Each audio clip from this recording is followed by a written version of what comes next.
আসসালামু আলাইকুম। তো মার্কেটের কি অবস্থা আমরা একটু দেখি এবং আগামী ২-৩ দিনে আমরা কি ধরনের ট্রেডিং প্ল্যান করতে পারি সেই বিষয়ে একটু জানার চেষ্টা করি। ঠিক আছে? দেখেন যে পরশুদিন মার্কেট বন্ধ হওয়ার পরে অর্থাৎ গত সপ্তাহে মার্কেট বন্ধ হওয়ার পরে আমি একটা ভিডিও দিয়েছিলাম। সেই ভিডিওতে আমি বলছিলাম যে সাধারণত এই ধরনের মার্কেট ক্র্যাশ যেটা ডলারের উত্থানজনিত কারণে আপনার হয়ে থাকে এইগুলা সাধারণত ভি বা ডাব্লু শেপে রিকভার করে। তো আমরা দেখতে পাচ্ছি যে মোটামুটি ভি শেপেই মার্কেটটা রিকভার করছে। আচ্ছা, এখন তো এখন এটা হইতেও পারতো, নাও হইতে পারতো। এই বিষয়ে আমি একদম 100% শিওর ছিলাম না বা শিওর থাকার সম্ভাবনা। বাট এই ধরনের পতনের পরে মার্কেট সাধারণত এই টাইপেরই বিহেভ করে। ঠিক আছে? এইজন্য। তো এখন আমাদের বর্তমানে যারা আমাদের গ্রুপে আছেন তাদের হয়তোবা এখানে এন্ট্রি নেওয়া আছে। যারা আমাদের সাথে এন্ট্রি নিছেন তাদের এখানে একটা এন্ট্রি নেওয়া আছে। এখন পরবর্তীতে আমরা ট্রেডটাকে স্কেল করতে পারি কিভাবে? এখন আমাদের মানে এসএলটা তো ব্রেক ইভেনে দেওয়া আছে। ঠিক আছে?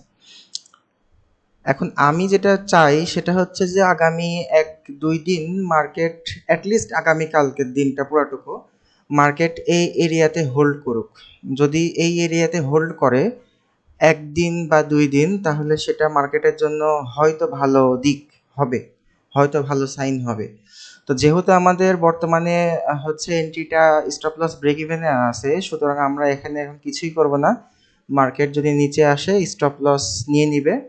নিয়ে নেওয়ার পরে যদি মার্কেট নিচে সত্যি আসে তাহলে হয়তোবা এই এরিয়াতে আবার ডাব্লু শেপে রিকভার করতে পারে। বলা সম্ভব না এটা কি করবে না করবে। ঠিক আছে? বাট মার্কেটের হেলথের জন্য এটাই ভালো হবে যদি মার্কেট এই এরিয়াতে আগামী কালকে পর্যন্ত হোল্ড করে যে এরিয়াতে বর্তমানে আছে। বিশেষ করে এই হচ্ছে জোনটা আছে, এখানে একটা গ্যাপ আপ ছিল। তো এই যে জোনটা আছে এই এরিয়ার মধ্যে হোল্ড করে বা এর চাইতে ভালো হবে যদি এই এরিয়াটার উপরে গিয়ে মার্কেট আগামীকালকে ক্লোজ দেয় তাহলে সেটা আরো ভালো। বাট এখানে কনসলিডেশন প্রয়োজন। এখানে সময় আরো দেওয়া প্রয়োজন। যদি এখানে আরো ১-২ দিন টিকে তখন আমরা সেকেন্ড লেয়ারে এন্ট্রি নেওয়ার কথা ভাববো। অন্যথায় আমরা সেকেন্ড লেয়ারে এন্ট্রি নেওয়ার কথা ভাববো না। এখন আরেকটা কথা বলি যে উম আমি আজ থেকে ১-২ বছর আগে, ১.৫ বছর আগে যখন এই ধরনের যুদ্ধের সিচুয়েশন থাকতো এবং মার্কেট যখন এভাবে পড়তো, তখন আমি ফান্ডামেন্টাল কারণ খুঁজতাম যে যুদ্ধ বাড়তেছে, কোম্পানিগুলোর ক্ষতি হচ্ছে, এই হচ্ছে, সেই হচ্ছে, অয়েল প্রাইস বাড়তেছে, অনেক কিছু চিন্তা করতাম। আর মার্কেট এমন পড়লে পারেই তখন অনেক বেশি হতাশ হয়ে যেতাম বা ভয় পাইতাম যে এবার না কি না হয়ে যাবে। ঠিক আছে? কিন্তু আমি যে একটা কথা বলি না সবসময় যে আসলে টেকনিক্যাল অ্যানালাইসিস বলেন, ফান্ডামেন্টাল অ্যানালাইসিস বলেন, এগুলার রিলায়েবিলিটি খুব কম। এগুলার রিলায়েবিলিটি খুব একটা নাই। ঠিক আছে? মার্কেট যখন যেদিকে চাবে তখন সেদিকে যাবে। এই যে ইরান যুদ্ধ তো আজকে প্রায় মাস ২ এক চলতেছে। তো দেখেন আজকে প্রায় এপ্রিল মাসের শুরু থেকে কিন্তু মার্কেট বাড়তেছে। অর্থাৎ অয়েল প্রাইস বাড়তেছে। সারা বিশ্ব অনেক স্ট্রাগল করতেছে চলতে। ইকোনমি অনেক বেশি স্লো হয়ে গিয়েছে কিন্তু মার্কেট কিন্তু মার্কেটের মতো বাড়তেছে। মার্কেট কমলেও কমতে পারতো। যেমনটা যুদ্ধের আগে কিন্তু মার্কেট অনেক বেশি কনসলিডেশন করছে এবং মার্কেট একটা মিক্সড মুভমেন্টের মধ্যে ছিল। কিন্তু যুদ্ধের একটু শুরুর পরেই মনে হচ্ছে যে মার্কেট দম ফিরে পাইছে। ঠিক আছে? তো এই যে লজিক গুলা মিলাইলে কাজ হবে না। ঠিক আছে? মানে বেশি লজিক মিলাইতে গেলে পারে কাজ হবে না। কারণ মার্কেট সবসময় ৬ মাস আগে চিন্তা করে বা ৩ মাস আগে চিন্তা করে। এইভাবে চলে। ওর যেমনে মন চায় ও সামনে চলবে। আমার কথা হচ্ছে যে ও কি কারণে কখন কোন দিকে যাবে এটা প্রেডিক্ট করা আমার দায়িত্ব না। কিন্তু আমার দায়িত্ব এটাই যে ওর লিমিটেড মুভমেন্টটা ক্যাপচার করা এবং সেটা যতটুকু সম্ভব রিস্ক ম্যানেজ করে যাতে আমার অ্যাকাউন্টে ক্যাপিটালটা না হারাই। ঠিক আছে? প্রফিট মাসে 10% আসুক, 5% আসুক কিন্তু আমার টাকা যেন একদম শেষ না হয়ে যায়। ঠিক আছে? আর আগে আগে চলতে যাওয়াটাও কখনো ভালো কোনো আসলে কি বলে পথ হইতে পারে না, যে মার্কেট কোন দিকে যাবে আমি এখন থেকেই প্রিডিক্ট করা শুরু করতেছি, এরকম না।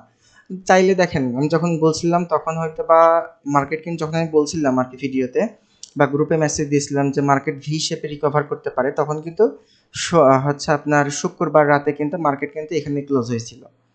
তো হইতে পারতো মার্কেট এখান থেকে আরো নিচে নামতে পারতো, কে জানে, কেউ জানে না, ঠিক আছে।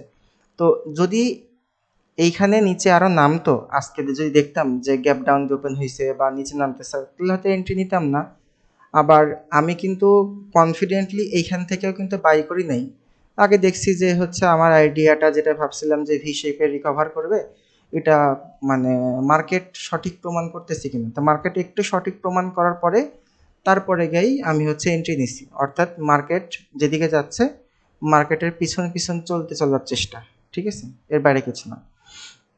তো যাই হোক, আজকে এই মার্কেট আপডেট যেটা দিলাম এটা হচ্ছে অ্যাকচুয়ালি ট্রেডিং প্ল্যান, এবং সেই সাথে একটা লার্নিং থাকলো যে হচ্ছে বেশি ভাবা যাবে না, বেশি অ্যানালাইসিস করা যাবে না, যুদ্ধ হচ্ছে বলে মার্কেট পরে শেষ হয়ে যাবে, বা এই ধরনের শার্প ফল হয়েছে বলে মার্কেটে প্যানিক চলে আসবে, সব কিছু শেষ হয়ে যাবে, এমনটা না।